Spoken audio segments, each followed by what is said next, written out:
Right. तो हम अपनी लैंग्वेज में क्यों बोलते हैं? क्योंकि हम अपने शब्दों की अभिव्यक्ति अपने भावों के साथ कर पाते हैं बेहतर तरीके से विद एक्सप्रेशंस, राइट। तो नेपाली लैंग्वेज में बोल नहीं पाऊंगा, बस मैं 80-85% समझ लेता हूँ। मैं हिंदी में बोलूँगा, राइट। तो सबसे पहले तो मैं भरत जी का बिल्कुल हार्दिक दिल से आभार व्यक्त करता हूँ कि इन्होंने मुझे इस लायक समझा कि मैं इस सभा के बीच में आकर के मतलब अपने आप को आपके सामने रख सकूं और आपके उद्गार, आपके जो भाव हैं मैं उनको समझ सकूं। सबसे पहले तो बहुत बहुत धन्यवाद सर। दूसरा, मेरा अगर मैं टेलीकॉम अपना हैंडसेट का अगर मैं कैरियर देखूं तो मेरा कैरियर 2011 से स्टार्ट होता है। मैं हैंडसेट इंडस्ट्री को 2011 से जानता हूं। तो नेपाल इंडस्ट्री है, इसे मैंने केवल पिछले 8 या 9 महीने में समझने की कोशिश की है ना। तो कोशिश की है मतलब, क्योंकि कोशिश शब्द मैं इसलिए इस्तेमाल कर रहा हूँ क्योंकि मैं यहाँ आता जाता रहा हूँ और आप सब लोगों से मिल नहीं पाया हूँ। जितने लोगों से मिला हूँ है ना, उनकी बातों से उसको समझने की मैंने कोशिश की है, राइट।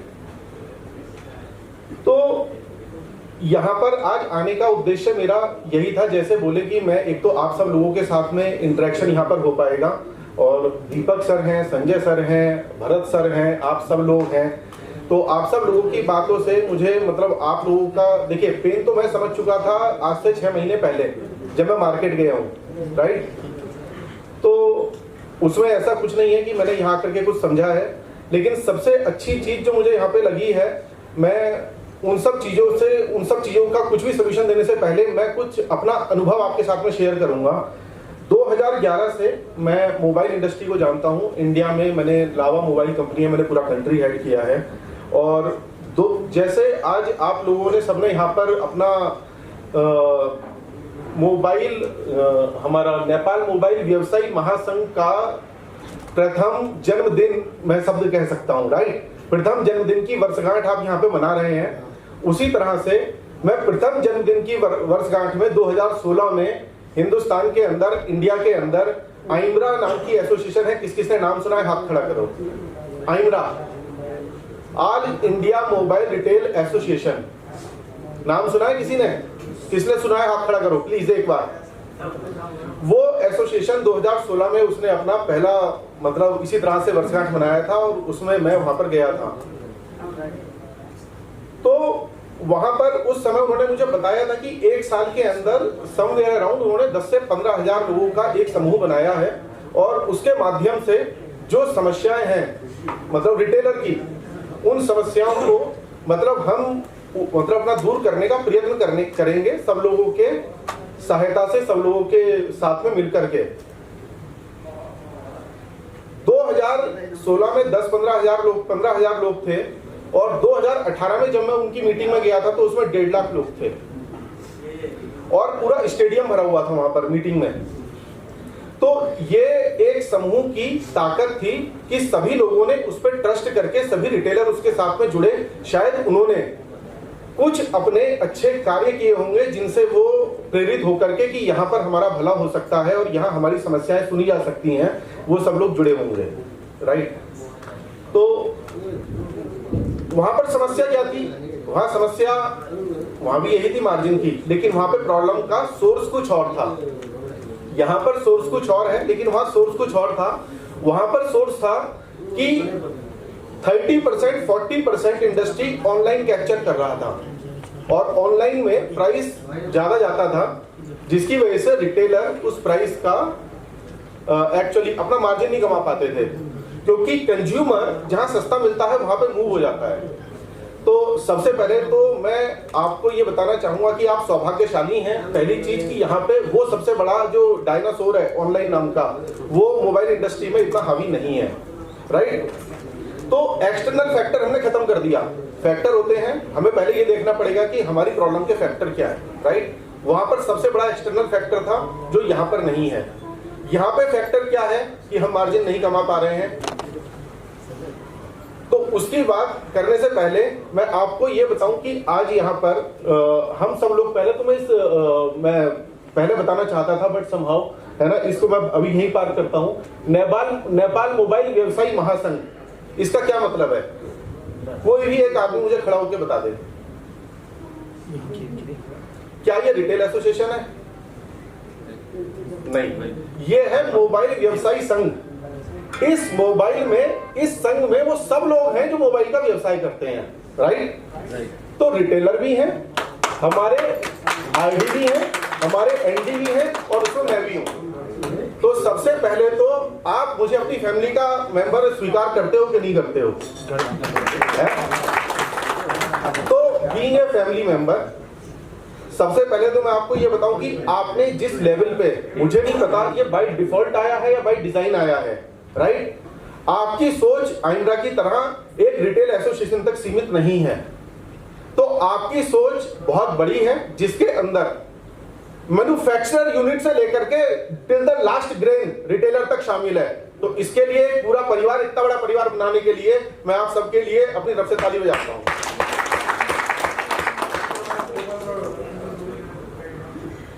तो अब ये तो हुआ कि हमारा परिवार है। जब परिवार होता है तो उस परिवार में सबके संबंध होते हैं।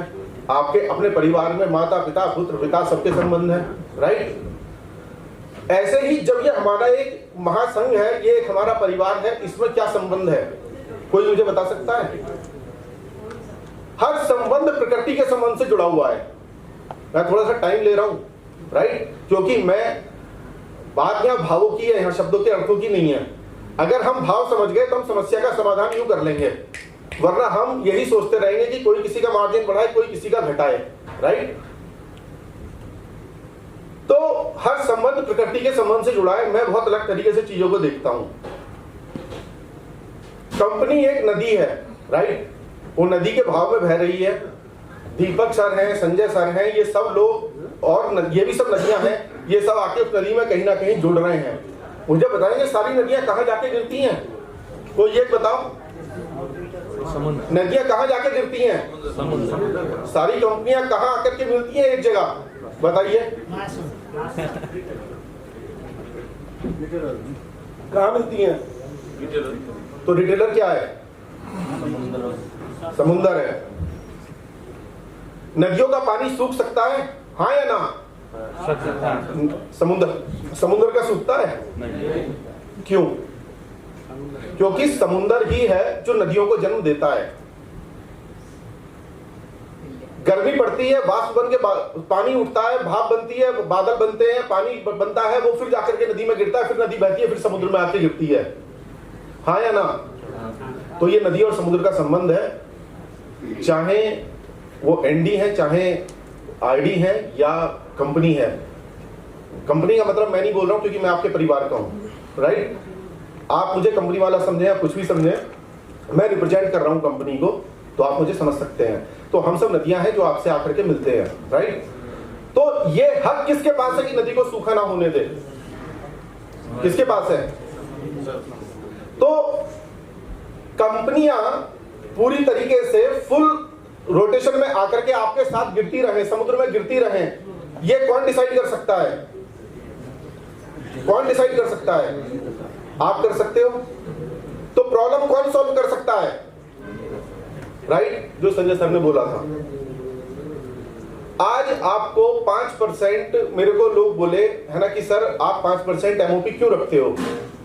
बहुत ही घटिया जवाब मैंने उन्हें दिया कि सब लोग रखते हैं तो मुझे वो मार्जिन देना पड़ता है। बहुत ही घटिया जवाब था जिससे कि मैं सेटिस्फाई नहीं था। क्यों था वो जवाब? कोई बता सकता है मुझे? रिटेलर 5% से ज्यादा ले रही है। नहीं, ऐसा नहीं है, हम नहीं सोचते ऐसा। वो इसलिए क्योंकि सबको अपनी एक प्राइस रखनी पड़ती है, जो मार्केट का ट्रेंड है वो रखना पड़ता है, हाँ या ना? वो गलतियां हम करते हैं।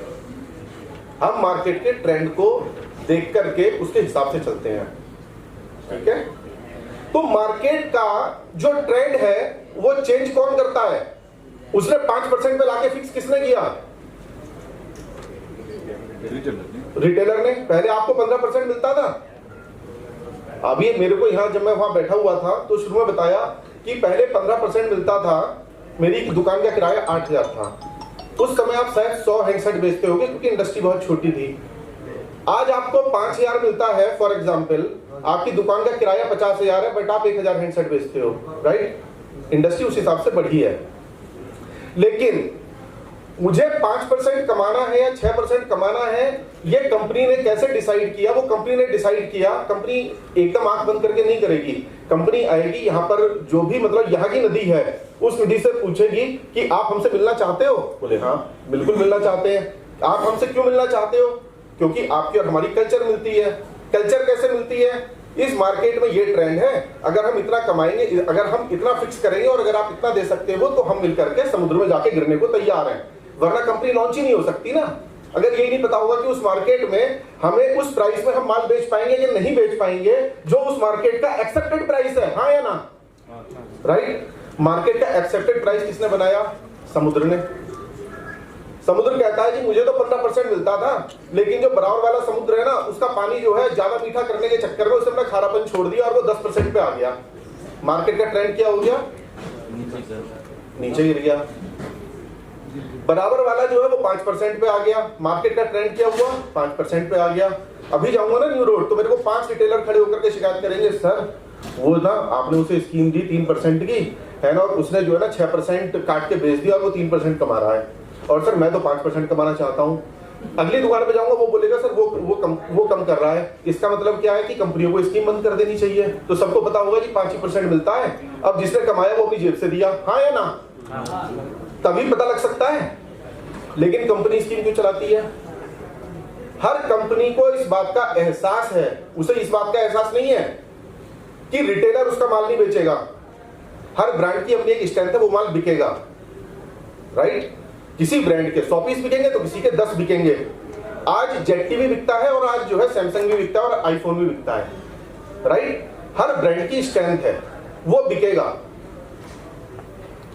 स्कीम इसलिए चलाती है क्योंकि कंपनी को पता है यार हम 5% दे रहे हैं, है ना, हम अगर 2% और दे देंगे तो 7% की स्कीम हो जाएगी इनकी।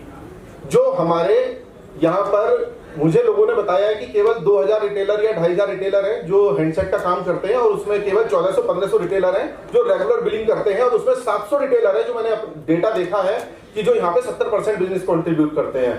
तो लोग उन 70% को ध्यान में रख लेते हैं और स्कीम चलाते हैं, राइट? तो वो स्कीम हम तो दे रहे हैं आपको 8% कमाने की अपॉर्चुनिटी, इसीलिए टारगेट भी साथ में ले देते हैं कि कम से कम उसे ये पता हो कि यार मुझे ये 2 महीने बाद मिलेगा या 3 महीने बाद मिलेगा, और अगर मैंने टारगेट पूरा नहीं किया तो नहीं मिलेगा। टारगेट सिर्फ इसलिए दिया जाता है आपको कि आप अपने 3% को पहले दिन कंपटीशन में आकर के काटना शुरू ना कर दें। लेकिन हम फिर भी काट देते हैं। हमें इतना अपने ऊपर भरोसा है कि भाई साहब अगर जो है हमने काट भी दिया ना और हमने टारगेट भी पूरा नहीं किया तो भी हम अपने घर पैसा लेके जाएंगे।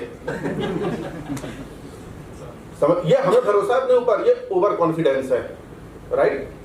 देखिए मैं आपके परिवार के बीच का हूं, मैं बहुत ट्रांसपेरेंट हूं। जो मेरे दिल में है, इंटीग्रिटी क्या होती है? जो मेरे दिल में है वो मेरे मुंह पे है, जो मेरे मुंह पे है वो मेरे एक्शन में है। ये इंटीग्रिटी है, कुछ और है? हाँ है ना?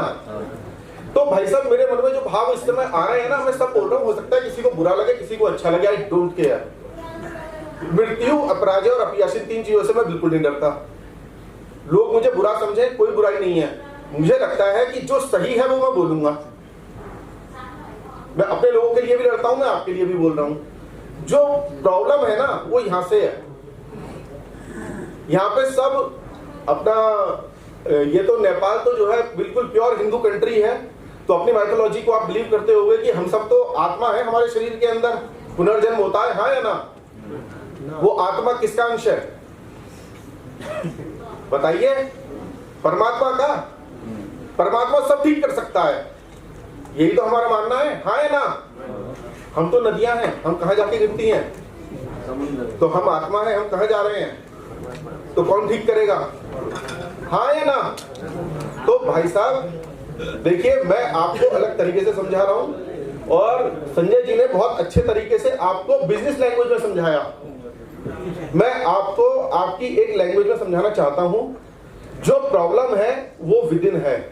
आप बोलोगे कि मेरा मार्जिन 50% कर दो, कर देंगे। प्राइस बढ़ेगा कि हाँ या ना? बढ़ेगा। क्या आप उस प्राइस में आप 50% कमाओगे ये मुझे कमिटमेंट दे दो कि सर मैं 49.9 नहीं कमाऊंगा, मैं 50 कमाऊंगा, कमिटमेंट मैं ले रहा हूं। यहाँ पे बैठे हुए जितने भी लोग हैं उन सबकी कंपनी की तरफ से मैं कमिटमेंट ले रहा हूँ 50% कर दूंगा। लेकिन अगर 49.9 हुआ है ना, तो फिर कंपनी के लिए आपको जो है धर्म काम करना पड़ेगा, हाँ या ना? नहीं कर सकते ना। इसलिए जो सही चीज है, देखिए है ना, ये जो हमने एसोसिएशन बनाई है, ये एसोसिएशन हमने केवल चाय पानी पीने के लिए और मीटिंग करने के लिए नहीं बनाई है। बहुत अच्छी बात बोली संजय जी ने कि जो भी कभी कोई संगठन या संघ बनता है तो उसकी जिम्मेदारी कई गुना बढ़ जाती है। जब भी आपको कोई मानता है कि आप एक संघ हैं तो आपकी जिम्मेदारी बढ़ जाती है, और उस जिम्मेदारी का निर्वाह आप केवल तभी पूरी तरीके से कर पाते हैं जब आप सही कार्य को कर पाते हैं, हाँ या ना? बिल्कुल नहीं। जब आप सही कार्य को सही तरीके से कर पाते हैं, राइट थिंग राइटली, राइट, जब आप सही कार्य को सही तरीके से करते हैं और उसको सही तरीके से अंजाम देने की कोशिश करते हैं तो आपके साथ में नेचर आपका साथ देती है। जितने भी लोग हैं एक्सटर्नल फैक्टर जिन्हें आप समझते हैं वो आपके सपोर्ट में आएंगे। मैं पहले दिन से आपके सपोर्ट में हूं। आप मुझे 4 महीना इस एसोसिएशन की ताकत मैं समझ सकता हूं, शायद अभी आप उतना नहीं समझ पा रहे हैं क्योंकि मैंने एक एसोसिएशन की ताकत देखी है जिसने ऑनलाइन बिजनेस का इस समय 60% कंट्रीब्यूशन होने के बाद भी ऑफलाइन को जिंदा रखा हुआ है हिंदुस्तान के अंदर। वो सिर्फ एक एसोसिएशन है आइमरा, और उससे बड़ी एसोसिएशन आपने बनाई है न केवल रिटेलरों को लेकर के, मोबाइल का व्यवसाय करने वाले जितने भी लोग हैं उनको लेकर के। तो जब सब आपके साथ हैं तो ऐसा कौन सा काम है कि आप नहीं कर सकते। लेकिन आपको अपने ऊपर भरोसा करना होगा। आपको रिटेलर्स के छोटे छोटे समूहों में जाकर के, सब जगह जाकर के आपको अपनी तरफ से एक सबके साथ में एग्रीमेंट साइन करना होगा कि जो एमआरपी कंपनी देती है, कंपनी 5% पे प्राइस रख करके दे रही है आपको, है ना, उस 5% को आप भूल जाइए, है ना। हम जो है 15% अपनी तरफ से एक मार्केट ऑपरेटिंग प्राइस डिसाइड करते हैं। जो भी इससे नीचे बेचेगा उस रिटेलर का बायकॉट कर देंगे और कोई भी कंपनी को मना कर देंगे, चाहे वो कितना ही बड़ा रिटेलर हो, कि उसे बिलिंग ना करे। और अगर आप मुझे ये बोलते हैं कि आप न्यू रोड के सारे रिटेलरों का बिजनेस बंद कर दो, वहां से माल कटता है ना, आप मेरे को बोलो कि ये मैं करने जा रहा हूं, आप मेरे को 15 दिन का समय दो, मैं न्यू रोड का एक एक रिटेलर बंद कर दूंगा, मैं 0 बिजनेस रखूंगा न्यू रोड से। लेकिन वो कमिटमेंट अपने मार्जिन की 10 से 15% की, ये केवल मोबाइल को, बिजनेस को जिंदा रखने का काम सिर्फ और सिर्फ और सिर्फ और सिर्फ और सिर्फ परमात्मा कर सकता है। परमात्मा आप है, राइट, हम नहीं है। आपने सबने कैसा काम किया पीछे कोविड के बाद में, जो लास्ट ईयर कैसा काम किया, अच्छा या बुरा? अरे बोलो यार, मैं बाहर का होकर इतना बोल रहा हूँ और आपके बीच में आपके साथ में शामिल होना चाह रहा हूँ, आप बता ही नहीं रहे हो। भाई साहब पीछे से बोल रहे हैं, आपको पता ही नहीं अच्छा किया या बुरा किया। अच्छा किया या बुरा किया? आवाज ही नहीं आ रही। कैसा किया? बहुत अच्छा किया, राइट। क्यों किया? क्यों किया? डिमांड क्यों हुआ अच्छा? डिमांड ज्यादा था, राइट। जब डिमांड ज्यादा था इसलिए अच्छा नहीं हुआ, सप्लाई कम थी, सप्लाई कम थी इसलिए एमआरपी पे माल बिका, राइट। एक पॉइंट मैंने आपको बता दिया कि आप कैसे कर सकते हो, मैं दूसरे पॉइंट पे आ रहा हूं, राइट। पहला पॉइंट मैंने आपको बताया, आप एग्रीमेंट करो छोटे छोटे समूहों में अपने उन 2000 रिटेलरों से। 5-6 हजार रिटेलर नहीं है यहाँ तो 2000 रिटेलर, आपके 20 पदाधिकारी हैं, 21 मैंने गिन लिए सारे उस समय, 21 पदाधिकारी। हर आदमी अगर ये सोचे कि मैं 100 रिटेलरों के साथ में जाके बात करूंगा 2100 रिटेलरों से एग्रीमेंट करने में, और हर दिन अगर वो 10 रिटेलरों से एग्रीमेंट करे पदाधिकारी, काम पदाधिकारी को करना होगा अगर इसे सक्सेस बनाना है, राइट। तो 10 दिन के अंदर हर पदाधिकारी 2100 रिटेलरों के साथ एग्रीमेंट कर सकता है कि नहीं? हाँ या ना? हाँ। अगर आपने वो एग्रीमेंट कर लिया कि हमें 15% में माल बेचना है, राइट, हम आपको चाहे 5% दें या हम आपको मार्जिन ही ना दें, आप कमाओगे कि नहीं कमाओगे? क्यों मतलब इस भरोसे रहते हो, है ना, कि कंपनी मार्जिन कमाने दे? किसकी जिम्मेदारी है अपना घर चलाना? राइट। तो ये आपकी जिम्मेदारी है कि 20% डिसाइड करना, 15% डिसाइड करना है। 10 दिन के अंदर आप सारे एग्रीमेंट लेके मेरे पास आओ और मेरे से बोलो कि सर रियलमी में हमें आप पे भरोसा है, आप इन रिटेलरों को बंद कर देना जिनको हम बोले, एक फोन कॉल पे वो रिटेलर बंद होगा। और अगर नहीं हुआ है ना तो आप बोलना कि सर आप में इंटीग्रिटी नहीं है, आपको ये काम करना होगा। अब दूसरी चीज पे आते हैं। दूसरी चीज है,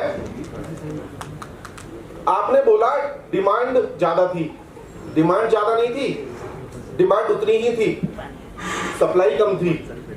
ठीक, तो हर दुकानदार के पास में वो 10 कस्टमर जाते थे जिन 9 दुकानों को उसे माल नहीं मिला होता था।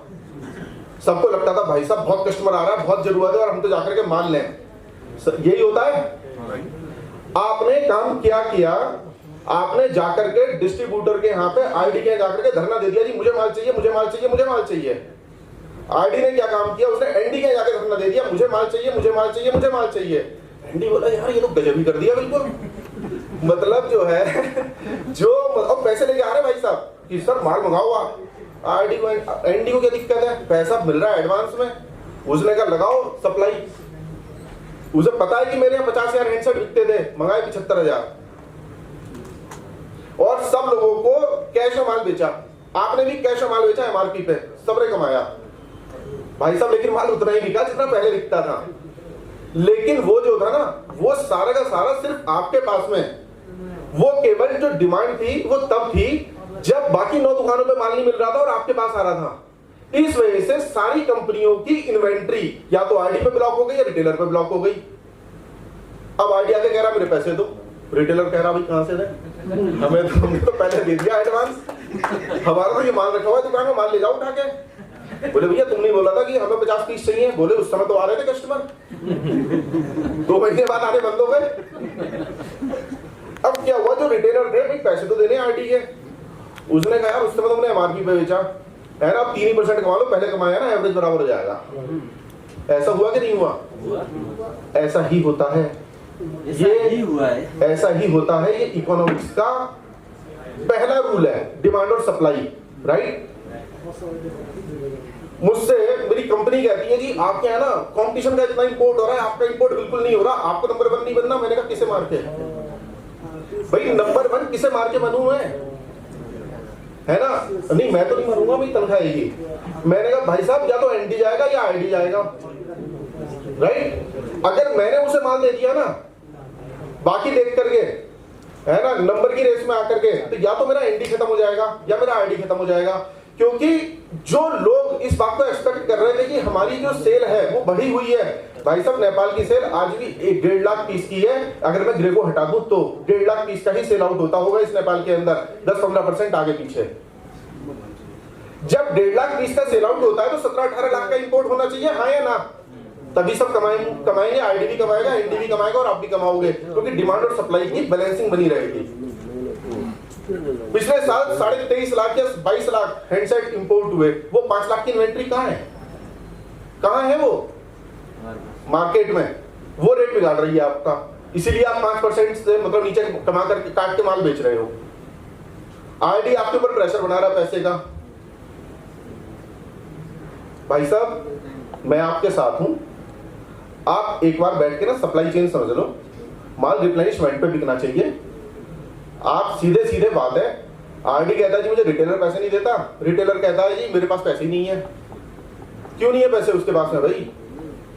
जब उसने माल लिया, जब आपने माल लिया आरडी से, आपने ये सोच कर लिया था कि मैं पैसे नहीं दूंगा, हाँ या ना? आपकी दुकान के खर्चे 2 लाख रुपए के हैं, आप जो है 5% से नीचे माल बेच रहे हो, 2% 3% पे आप कमा रहे हो 2 लाख रुपए, खर्चे 5-6 लाख रुपए के, वो 4 लाख कहां से जाएगा? इसीलिए आप आईडी के पैसे नहीं दे पा रहे हो। क्यों नहीं दे पा रहे हो भैया? यार ये सब प्रॉब्लम कहां पे है? प्रॉब्लम कहां है ये बताओ? पानी कहां इस समय मतलब जो है खारा हुआ पड़ा है, जिसे मीठा करने की जरूरत है? नदी का है, समुद्र का? तो भाई करते क्यों नहीं हो? मैं बार बार एक ही बात बोल रहा हूं आपको, बहुत ही सिंपल तरीका है सप्लाई चेन और रिप्लेनिशमेंट। आपकी दुकान पे मैंने अपने आरडी को बोला, मैंने कहा भाई आप एक बात बताओ, आप जो है दुकान पे जाओ, देखिए हम सब सही काम करना चाहते हैं? अगर मैं आपसे बोलूं, जितने लोग हो ना, दिल पे हाथ रख के बताना। भाई साहब एक मिनट जरा आप सुन लो जरा। मैं ये बोलता हूं कि आपको 3 दिन हमेशा सच बोलना है। कितने लोग बोल पाओगे? हाथ उठाओ। नहीं बोल पाएंगे। क्यों यार? ये आसान काम है या भारी काम है सच बोलना? आसान काम है ना, सिंपल है ना, सिंपल है। नहीं भारी क्यों है? क्योंकि ये सही है ना। राइट काम जो करना है ना, वो हमेशा भारी इसीलिए लगता है। सच बोलना राइट है या रॉन्ग है? तो क्यों नहीं बोल पाओगे भैया? अरे बात मार्जिन की नहीं है, मार्जिन नहीं मिलेगा ना, ऊपर घंटा बजेगा जितनी बार झूठ बोलोगे। तो मैं देखिए, है ना, जो सही काम है ना, जो सही काम है वो सरल नहीं होता, राइट? लेकिन आपको जो है ना नींद और सफलता प्रदान करता है, हाँ या ना? तो चॉइस आपकी है। सही काम कर लो, ना इनके ऊपर ब्लेम डालो, ना मेरे ऊपर ब्लेम डालो, ना भरत जी के ऊपर ब्लेम डालो कि आपके आज तो आपने हम पे ब्लेम डाल रहे हो, इन पे डाल रहे हो कि कंपनियां नहीं कर रही। बिलीव मी, नेक्स्ट ईयर अगर मैं यहाँ आता हूँ इस मीटिंग में, राइट, सप्लाई चेन हम ठीक कर देंगे। अगर मुझे जीरो सप्लाई भी रखनी होगी ना, आप मेरे एनडी से बात कर सकते हो। मैंने 2 महीने इंपोर्ट रोक दिया था, 5-5, 10-10 हजार पीस केवल इंपोर्ट किए थे, सिर्फ इसलिए कि मार्केट की इन्वेंट्री नहीं होनी चाहिए। आप सब लोग रिटेल रियलमी का माल बेचते होगे, C11 में स्कीम की जरूरत नहीं थी, मैंने 1000 रुपए की स्कीम डाल दी थी। क्यों? क्योंकि मुझे आप लोगों की दुकान पे ना माल दिखाई दे रहा था, मार्केट में मुझे 36,000 पीस लगे हुए दिखाई दे रहे थे एक SKU के। इसलिए मैंने अपनी तरफ से मार्केट को क्लीन करने के लिए, क्योंकि आपका पैसा फंसा रहता, मेरे आईडी का पैसा नहीं आता, तो ये कंपनी अपने आप काम करती है सप्लाई चेन देख करके, राइट? एनडी बोला कि सर ये जरूरत ही नहीं है, 500 में काम हो जाएगा। मैंने कहा भाई 500 में काम करने के लिए तुम्हें जो है 90 दिन लगेंगे, 1000 रुपए में डालने में सर 30 दिन में साफ हो जाएगा। 25 दिन में स्टॉक साफ हो गया था मार्केट का। तो कंपनी ने अपनी तरफ से एक्शन लिया। जब आपको कस्टमर देखा, आपको पता भी नहीं था आप कस्टमर हो, राइट? आपको पता भी नहीं था। मैं वही बोल रहा हूं आपसे, हर एक एक्शन हम दूसरे से किसी भी चीज की डिमांड की अपेक्षा तब रखेंगे जब हम बिल्कुल सही होंगे, हाँ या ना?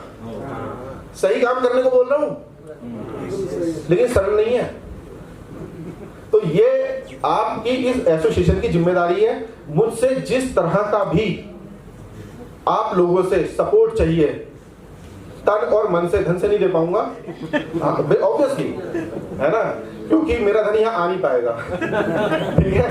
तो तन से और मन से, प्लानिंग में, स्ट्रैटेजी में, राय में, मशवरे में, छोटा भाई समझ के आप जब बुलाना चाहेंगे, एक फोन पे मैं आ जाऊंगा किसी के पास भी।